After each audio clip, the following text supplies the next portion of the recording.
ಅಭಿಯಾನ ಈ ಕಾರ್ಯಕ್ರಮಕ್ಕೆ ಪೇಟಮ್ಮಾಪುರ ಅಂಗನವಾಡಿ ಕೇಂದ್ರದಲ್ಲಿ ಕರೆಸಿ ಕಾರ್ಯಕ್ರಮಕ್ಕೆ ನಮ್ಗೆ ಆಹ್ವಾನಿಸಿರ್ತಕ್ಕಂಥ ನನ್ನ ಅಂಗನವಾಡಿಯ ಸೋದರಿಯಾಗಿರ್ತಕ್ಕಂಥ ನಮ್ಮ ಟೀಚರ್ ಅವರೇ ಮತ್ತು ವೇದಿಕೆಯ ಉಪಸ್ಥಿತಿಯಲ್ಲಿರ್ತಕ್ಕಂಥ ಅಧ್ಯಕ್ಷತೆ ವಹಿಸಿರ್ತಕ್ಕಂಥ ಶ್ರೀ ಸರ್ಕಾರಿ ಶಾಲೆಯ ಪ್ರಧಾನ ಗುರುಗಳಾಗಿರ್ತಕ್ಕಂಥ ಶ್ರೀ ಸುನೀತಾ ಟೀಚರ್ ಮೇಡಮ್ ಅವರೇ ಹಾಗೂ ಇನ್ನೋರ್ವ ಸೋದರತ ಆಗಿರ್ತಕ್ಕಂಥ ಭಾಗ್ಯ ಮೇಡಮ್ ಅವರೇ ಹಾಗೂ ಇನ್ನೋರ್ವ ನಾಗರಾಜ ರಾತ್ರಿ ಕಾರ್ಮಿಕ ಕೇಂದ್ರದ ಸಹಾಯಕರಾಗಿರ್ತಕ್ಕಂಥ ನಾಗರಾಜ್ ಸರ್ ಅವರೇ ಮತ್ತು ಎಲ್ಲ ಸಿಬ್ಬಂದಿಯ ಸೋದರರೇ, ಈಗ ಅಂಗನವಾಡಿ ಬಗ್ಗೆ ಹೇಳಿದ್ರೆ ಈ ಉದ್ದೇಶ ಏನಂತಂದ್ರೆ ನಾವು ಈಗ ಸರ್ ಹೇಳಿದ್ರೆ ನಮ್ಗೆ ಪೌಷ್ಟಿಕತೆ ಅಂತಂದ್ರೆ ಮನುಷ್ಯ ಅಂತಾರೆ ಯಾರಿಗಾರ ಟ್ರೀಟ್ಮೆಂಟ್ ಮಾಡ್ತಾರೆ. ನಮ್ಮ ತಳಮಟ್ಟದಾಗ ಕಟ್ಟ ಕಡೆ ಭಾಗದ ಒಬ್ಬ ಮನುಷ್ಯನ ತಿಳುವಳಿಕೆ ಹೇಳ್ಬೇಕಂತಂದ್ರೆ ಅಂಗನವಾಡಿ ಕಾರ್ಯಕರ್ತರ ಕೆಲಸ ಬಹಳ ಮುಖ್ಯವಾಗಿರ್ತಕ್ಕಂಥದ್ದು.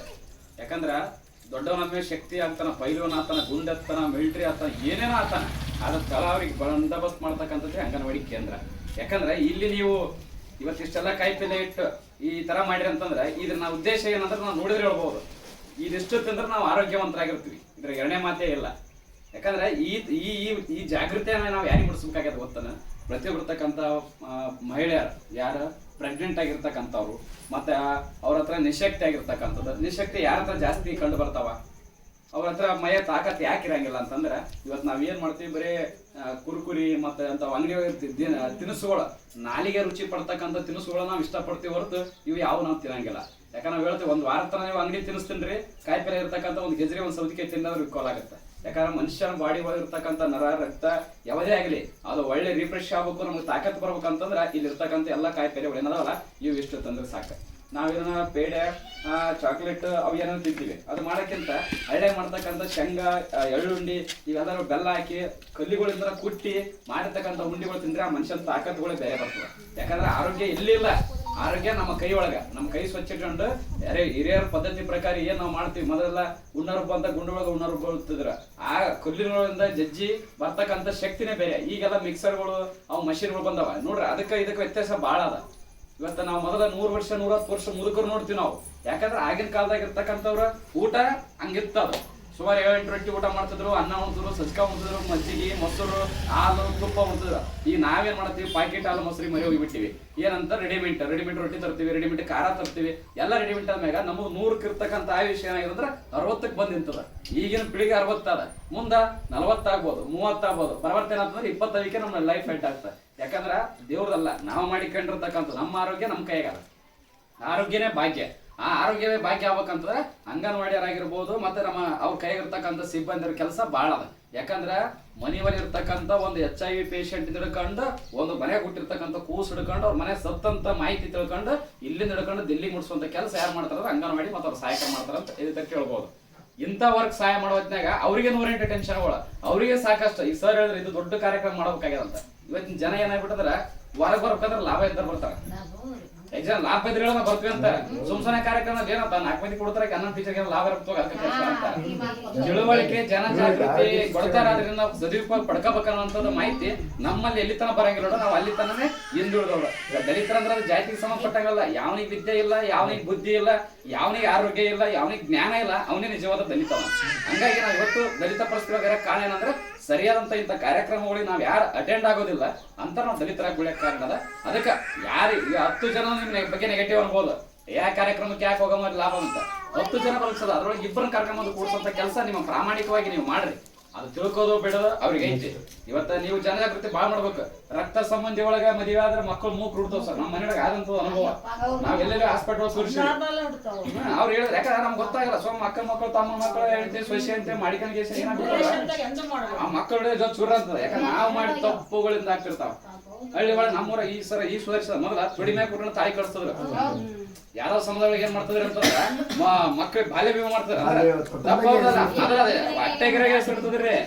6 ತಿಂಗಳು ಖುಷಿ ತಾಳಿ ಕಟ್ಟಿ ವರ್ಷ ಕಟ್ಟಿದ್ ನಾವು ನೋಡಿವಿ. ನಮ್ಮ ಬುದ್ಧಿತೆ ಅವೆಲ್ಲ ತಪ್ಪುಗಳು. ಆ ವಯಸ್ಸಿಗೆ ಹೆಣ್ಣಿಗೆ 18 ವಯಸ್ಸಾಗಿ ಆಕಿ ಒಂದ್ 2 ವರ್ಷ ಬಿಟ್ಟು 19-20 ವರ್ಷಕ್ಕೆ ನಾಲೆಜ್ ಬಂದಾಗ ಆಕಿ ಮದುವೆ ಮಾಡಂತ ಜಾಗೃತಿ ಮಾಡ್ಬೇಕು. ಅವ್ರು ನಮ್ಮ ಮಾತು ಕೇಳಕ್ಕಾರ ಕಾನೂನು ಅದ, ಅವ್ರಿಗೆ ಮಾಹಿತಿ ಕೊಡ್ಬೇಕು. ಅವ್ರೇನ್ ಜೇರಿಗೆ ಹಾಕಲ್ಲ, ತಿಳುವಳಿಕೆ ಬಂದ್ ಹೇಳ್ತಾರ. ಯಾಕಂದ್ರ ಈ ಡೆಲಿವರಿ ಮೂವ್ಮೆಂಟ್ ನೋಡ್ರಿ, ಹಾಸ್ಪಿಟಲ್ ಒಳಗಂತ ದೊಡ್ಡ ಬಿಸ್ನೆಸ್ ಆಗೈತಿ. ಬರೀ ನಾವು ಚೆಕಪ್ ಮಾಡಕ್ ಹೋಗ್ಬಿಟ್ರ ಚೆಕಪ್ ಮಾಡ್ಕೊಂಡು ಹೋಗ್ಬಿಟ್ರ ಸಿಜರ್ ಮಾಡೇ ಬಿಡ್ಬೇಕಂತ ಅನಿಸ್ಬಿಡ್ತಾರೆ ಆಟೋಮೆಟಿಕ್ ಹೋದ ತಕ್ಷಣ ಸಿಜರಿನ್ ಮಾಡಿಸ್ಬೇಕಂತಾರೆ. ಯಾಕಂದ್ರೆ ಒಂದು ದೊಡ್ಡ ಕಾಂಪಿಟೇಷನ್, ಒಂದು ಸಿಜರಿನ್ ಪೇಷಂಟ್ ಬಂದ್ರೆ 1 ಲಕ್ಷ ರೂಪಾಯಿ ತಗೊಂತಾರೆ. ಈಗ ನಾರ್ಮಲ್ ನಮ್ಮ ಬೇರೆ ಹಾಸ್ಪಿಟಲ್ ಹೋಗ್ತೀವಿ, PSC ಒಳಗೆ ಒಳ್ಳೆ ಡಾಕ್ಟರ್ ಇರ್ತಾರೆ, ಇದೆಲ್ಲ ನೀವು ಸಹಾಯಕ ಇರ್ತಾರೆ, ಅಲ್ಲಿ ಕೇರ್ ಮಾಡಂಗಿಲ್ಲ. ಅವ್ರಿಗೆ ಒಂದ್ ಮಾತಾಡ್ತೀವಿ ನಾವು, 14 ವರ್ಷದ ಪ್ರೆಗ್ನೆಂಟ್ ಅದಕ್ಕೆ ವ್ಯವಸ್ಥೆ ಸೊಸೈಟಿ ಒಳಗೆ ಸಿಜರಿನಾಗ ಎರಡೇ ಮಕ್ಕಳು ಹಿಡಿಬಹುದು, 3 ಹಿಡಿಯಕ್ಕೆ ಅವಕಾಶ ಇಲ್ಲ. 3 ಹಿಡಿದ್ರೆ ಅದು ಬಹಳ ಕಷ್ಟ. ಇಂಥವೆಲ್ಲ ನಾವ್ ಯಾಕೆ ಹಿಂಗ್ ಮಾಡತ್ತೀವಿ ಅಂದ್ರೆ ನಾವು ಹೆಚ್ಚಿಗೆ ಹೋಗ್ತೀವಿ. ಅದಕ್ಕೆ ನಾವು ಒಳ್ಳೆ ಆರೋಗ್ಯದಿಂದ ಅವ್ರಿಗೆ ಸರಿಯಾಗಿ ಯೋಗಾಸನ ಮಾಡ್ರಿ, ಅವ್ರಿಗೆ ತಿರುಗಾಡ್ರಿ ಅಂತ ನೀವು ಜನಜಾಗೃತಿ ಮಾಡಿದ್ರಪ್ಪ ಅಂದ್ರೆ ಅವ್ರಿಗೆ ತಿಳಿದಪ್ಪ ನಮ್ಮ ಹಾಸ್ಪಿಟಲ್ ಒಳಗೆ ಅವರಿಗೆ ಡೆಲಿವರಿ ಆಗ್ತದ. ನಾರ್ಮಲ್ ಡೆಲಿವರಿ ಬೇಕಾ 8 ಮಕ್ಕಳು ಅವ್ರು ಮಾಡ್ಬೋದು, 10 ಮಕ್ಕಳು ಮಾಡ್ಬೋದು. ನಾವೆಲ್ಲಿ ಹಾಸ್ಪಿಟ್ಲಿಗೆ ಹೋಗ್ತೀವಿ ನಮ್ಮ ಜೀವನ ನಾವು ಮಾಡಿಕೆ ಹಂಗಾಗ್ತದೆ. ಅದಕ್ಕೆ ತಮ್ಮ ಸೇವೆ ಏನದ ನಿಜಕ್ಕೂ ಅಮ್ಮಾಪುರದಾಗ ಬಹಳ ದೊಡ್ಡ ಸೇವೆ ಅದ. ಇವತ್ತು ಇಲ್ಲಿಲ್ಲೋ ದೊಡ್ಡ ದೊಡ್ಡ ಜಡ್ಡುಗಳು ಬಂದು ಇಲ್ಲಿಲ್ಲೋ ಎಷ್ಟು ಸತ್ತಾವ. ಇವತ್ತು ಕೋವಿಡ್ ಮೂವ್ಮೆಂಟ್ದಾಗ ಬಹಳ ಕೆಲಸ ಮಾಡ್ಯಾರ. ನಮ್ಮ ಅಂಗನವಾಡಿ ನಮ್ಮ ಜೊತೆ ಗಂಡ್ಮಕ್ಳ ಜೊತೆ ಕೂಡ ಅವರು ಬೈಲಿಗೆ ಬಂದಾರ, ಜನಜಾಗೃತಿ ಮಾಡಿದ್ದಾರೆ. ಇಂಥ ಮನೆ ಮಾಹಿತಿ ಅಂದ್ರೆ ಮನೆಗೆ ಹೋಗಿ ನಾವು ಡಾಕ್ಟರ್ ಪರಿಸರ ಕಳ್ಸಂತ ಕೆಲಸ ಮಾಡಿ ಆರೋಗ್ಯ ಸಿಬ್ಬಂದಿ ಕೂಡ ಮಾಡ್ಯಾರ. ನಿಮ್ ಕೆಲಸ ನೀವು ಮಾಡ್ರಿ. ನಿಮಗೆ ಏನಾಗ ಒಂದು ಬಿಲ್ಡಿಂಗ್ ಯಾವಾಗಂತ ಏನಿರ್ತೀವಪ್ಪ ಅಂದ್ರೆ ನಿಮ್ಗೆ ಅಲ್ಲಿ ಯಾರು ಕೇಳಿಲ್ಲ ಅಂದ್ರೆ ನಮಗೆ ಆದಷ್ಟು ಹೇಳ್ರಿ, ನಾವು ಹೇಳಂತ ಪ್ರಯತ್ನ ಮಾಡ್ತೀವಿ. ನಮಗೆ ಅವ್ರು ಕೇಳಿಲ್ಲ ಅಂದ್ರೆ ನಾವು ಯಾರ ಕಡೆ ದೇವಸ್ಬೇಕಂತ ನಮಗೂ ಗೊತ್ತದ, ಅವ್ರ ಕಡೆ ದೇವಸ್ಥಾನ ಕೆಲಸ ಮಾಡೋಣ. ನಿಮ್ಮ ಕಾರ್ಯ ನೀವು ಮಾಡ್ರಿ.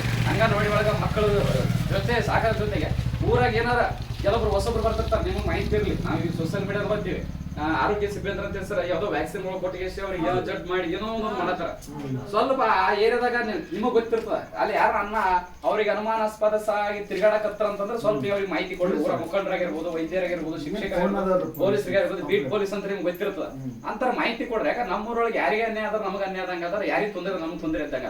ಅದಕ್ಕೋಸ್ಕರ ಊರ್ ನಂಬೋದು, ಮನಿ ನಂಬೋದು, ನಮ್ಮ ಅಂಗನವಾಡಿ ಅಂತವ್ರಿ ಆತಿರ್ತಾವ. ಡ್ಯೂಟಿ ಮೇಲೆ ಚೂರು ಹೆಚ್ಚು ಕಮ್ಮು ತಪ್ಪು ಸರಿಗಳು ಮಾಹಿತಿಗಳು ಸರಿಯಾಗಿರಂಗಿಲ್ಲ. ಈ ಮೊನ್ನೆ ಒಂದು ಯಾವ್ದೋ ಒಂದು ಇನ್ಸಿಡೆಂಟ್ ಆಯ್ತು, ಅಲ್ಲಿ ಅಪಘಾತ ಆಗಿ ಬೇರೆ ತಾಲೂಕದಾಗ ಸತ್ತಿರ್ತಾರೆ.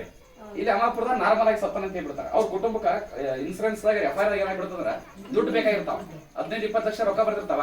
FIR ಕಾಪಿ ಒಳಗೆ ಏನಾಗ್ತದಂದ್ರ ಡೆತ್ ಸರ್ಟಿಫಿಕೇಟ್ ಫೈನಲ್, ಅದ್ರೊಳಗೆ ಸತ್ತ ಸ್ಥಳ ಮತ್ತೆ ಹೆಂಗ್ ಸತ್ತ ಅಂತ ಹೇಳಿ ಕೇಳ್ತದ. ಇವ್ರು ಅಮ್ಮಾಪುರದ ಸತ್ತ ನಾರ್ಮಲ್ ಸತ್ತಂದ್ರೆ ಎಕ್ಸ್ಟೆಂಟ್ ಬೇರೆ ತಾಲೂಕಾಗಿರ್ತದ, ಆಟೋಮೆಟಿಕ್ ರಿಜೆಕ್ಟ್ ಆಗಿಬಿಡ್ತದೆ. ಒಂದು ಸಲ ಡೆತ್ ಸರ್ಟಿಫಿಕೇಟ್ ತೆಗಿಸಿರಪ್ಪ ಅಂದ್ರೆ ಯಾವುದೇ ಕಾರಣಕ್ಕೂ ಡಿಲೀಟ್ ಮಾಡಕ್ ಬರಂಗಿಲ್ಲ. ಈಗ ಅವ್ರ ಹೆಂಗ್ ಮಾಡ್ಬೇಕು, ಫ್ಯಾಮಿಲಿ ಹೆಂಗ್ ಮಾಡ್ಬೇಕು, ಇದು ಗೊತ್ತಾಗ್ಬಿಟ್ರೆ ದೊಡ್ಡ ಜಗಳ ಆಗ್ತದೆ. ಅದ್ರ ನಮ್ಮ ಟೀಚರ್ ನಾವು ಅದ್ರ ಸೂಕ್ಷ್ಮ ಕುಂತ ಅದನ್ನ ಹೇಳಿ ಆ ಸತ್ತಂತಾನ ತಂದೆ ಹೆಸರನ್ನ ಬದ್ಲಿ ಮಾಡಿಬಿಟ್ಟಿವಿ. ರಾಮಣ್ಣ ಭೀಮಣ್ಣ ಮಾಡಿ ಕನ್ಫ್ಯೂಸ್ ಮಾಡಿದೀವಿ. ಯಾಕಂದ್ರೆ ಈಗ ಒಬ್ಬ ಮನುಷ್ಯನ ಮ್ಯಾಗ ಕೇಸ್ ಇರ್ತಾವ, ನಾ ಸತ್ತ ಡೆತ್ ಸರ್ಟಿಫಿಕೇಟ್ ಕೊಟ್ರೆ ಕೇಸ್ ಕ್ಲೋಸ್ ಆಗ್ಬಿಡ್ತಾವ. ಮತ್ತೆ ಡೆತ್ ಸರ್ಟಿಫಿಕೇಟ್ ಮತ್ತೆ ನಾವು ಹುಟ್ಟಿದಾಗ ನನ್ನ ಜೀವನದಾಗ ಅದಕ್ಕೆ ಡೆತ್ ಸರ್ಟಿಫಿಕೇಟ್ ಮಾಡೋದು ಡಿಲೀಟ್ ಮಾಡಕ್ ಅವಕಾಶ ಇರಂಗಿಲ್ಲ. ಯಾರೇ ಡೆತ್ ಅಲ್ಲಿ ಅವ ಎಲ್ಲಿ ಸತ್ತ ಹೆಂಗ್ ಸತ್ತ ಯಾವ ಸತ್ತ ತಾವು ಮಾಹಿತಿ ತಗೊಂಡು ವಿಲೇಜ್ ಅಕೌಂಟೆಂಟ್ ಕೊಡ್ರಿ. ಯಾಕಂದ್ರೆ ಆಮೇಲೆ ತಪ್ಪುಗಳು ಬಂದ್ರೆ ಬಹಳ ಕಷ್ಟ ಅದ, ನಾವು ಎಡಿಟ್ ಮಾಡ್ಬೇಕಾದ್ರೆ ಬಹಳ ಹೈರಾಣ ಅದ. ಈ ಮೊನ್ನೆ ನಾವು ಒಂದ್ 5 ದಿನದಿಂದ ಬಹಳ ಹೈರಾಣ ಆಗಿರಿ. ಮೇಡಮ್ ಅವ್ರಿಗೆ ಗೊತ್ತದ ದಸರಾಗ ಅಂತ ಯಾವೇ ಇರ್ಲಿ ನಿಮ್ಮ ಮುಲಾಜಿಲ್ಲ, ನಿಮ್ ಡ್ಯೂಟಿ ನೀವು ಮಾಡತ್ತೀರಿ, ಯಾರ ರೆಕಮೆಂಡೇಶನ್ ಬೇಡ. ಯಾಕಂದ್ರೆ ಇಲ್ಲಿ ಊರಾಗ ಅಂಗನವಾಡಿ ಟೀಚರ್ ನಮ್ಮವ್ರು ಇರ್ತಾರೆ, ಇಲ್ಲಿ ಅವ್ರ ಸತ್ತರ ಮನೆ ನಮ್ಮವ್ರು ಇರ್ತಾರೆ. ಈಗ ನಾವು ಯಾರಿಗೆ ಪರಿಸ್ಥಿತಿ ಬರಂಗಿಲ್ಲ. ಮಾಹಿತಿ ನೀವು ತೊಗೊಳತ್ನಾಗ ಯಾರ ಕಡೆ ತೋತಾರ ಅವ್ರು ಸರಿಯಾಗದ್ರಲ್ಲ ಮೊದಲು ತಿಳ್ಕಾರಿ. ಕೆಲವು ಸುಳ್ಳು ಹೇಳ್ತಿರ್ತಾರೆ ಏನೋ. ಕೆಲವೊಂದು ಬ್ರೋಕರ್ಗಳ 100-200 ರೂಪಾಯಿ ಡೆತ್ ಸರ್ಟಿಫಿಕೇಟ್ ಮಾಡೋ ಆಶೆಗೆ ಯಾರಂತ ಮಾಡ್ತಾರೆ, ಆಧಾರ್ ಕಾರ್ಡ್ ತುಂಬ್ತಾರೆ, ಅಪ್ಲಿಕೇಶನ್ ಹಾಕ್ತಾರೆ. ಬಟ್ ಆಮೇಲೆ ಡಿಲೀಟ್ ಮಾಡ್ಬೇಕಾದ್ರೆ ಬಹಳ ಕಷ್ಟ. ಯಾಕೆ ಅವಾಗ ಕೋರ್ಟಿಗೆ ಬಂದ್ರೆ ಸಸ್ಪೆಂಡ್ ಆಗಿಬಿಡ್ತಾರೆ.